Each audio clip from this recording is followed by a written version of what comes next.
সওয়াব হচ্ছে এমন একটি কাক জন্মের পর থেকে বৃদ্ধ বয়সে মৃত্যু পর্যন্ত যত কিলোমিটার সে উড়বে, ওড়ার পরে যখন সে মৃত্যুবরণ করবে, এটাকে যদি মাপা হয় যত কিলো হবে তত কিলো দূরে আল্লাহ রাব্বুল আলামিন ওই একটি রোজাদার ব্যক্তিকে জাহান্নাম থেকে তত দূরে রাখবে। জোরে বলি সুবহানাল্লাহ। তাহলে আমরা জান্নাত চাই না জাহান্নাম চাই? অবশ্যই জান্নাত চাই। যদি আমরা জান্নাত পেতে চাই, জান্নাতে যাইতে চাই, তাহলে অবশ্যই আল্লাহ রাব্বুল আলামিনের হুকুম তথা রোজাকে, সাওমকে আদায় করতেই হবে। ঠিক তেমনি আরেকটি ইবাদত হচ্ছে ইফতারি করা। আমরা একটু পরে ইফতারির জন্য আয়োজন করব। এই ইফতারি করাও কিন্তু একটা ইবাদত। রাসূল পাক সাল্লাল্লাহু আলাইহি ওয়াসাল্লাম বলেন যে ইফতারি করা সুন্নাহ। ইফতারি করা কি সুন্নাহ? তো রাসূল পাক সাল্লাল্লাহু আলাইহি ওয়াসাল্লাম আরেকটা বিষয় বলেন যে আল্লাহ রাব্বুল আলামিন বান্দার জন্য তিনটি জিনিসকে পছন্দ করেন। একটি হচ্ছে তাড়াতাড়ি ইফতার করা, একটি হচ্ছে দ্রুত ইফতার করা, আর একটি হচ্ছে সেহরি দেরিতে খাওয়া। সেহরি দেরিতে খাওয়া।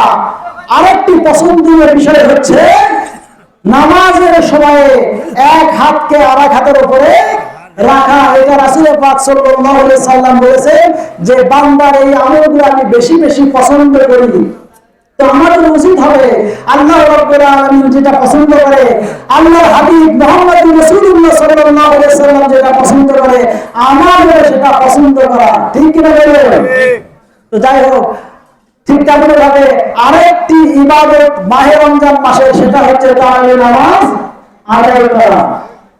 রাসূল পাক সাল্লাল্লাহু আলাইহি সাল্লাম তারাবির নামাজ আদায় করতেন। কয় টাকা আদায় করতেন?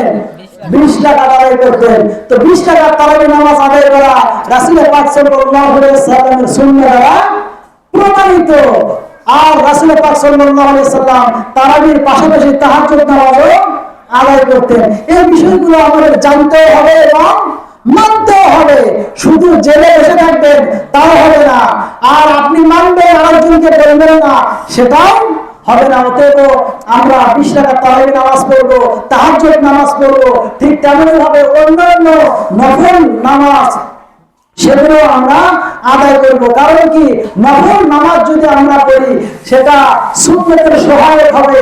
সুন্নতের যদি কোনো ভুল ত্রুটি থেকে যায় সেটা নফল দ্বারা ঘাটতি পূরণ হয়ে যাবে।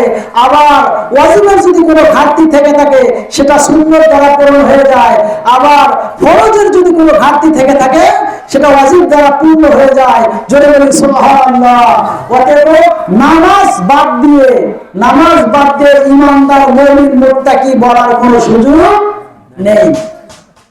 তো যাই হোক, আল্লাহ রাব্বুল আলামিন আমাদেরকে আমলগুলো করতে বলেছেন।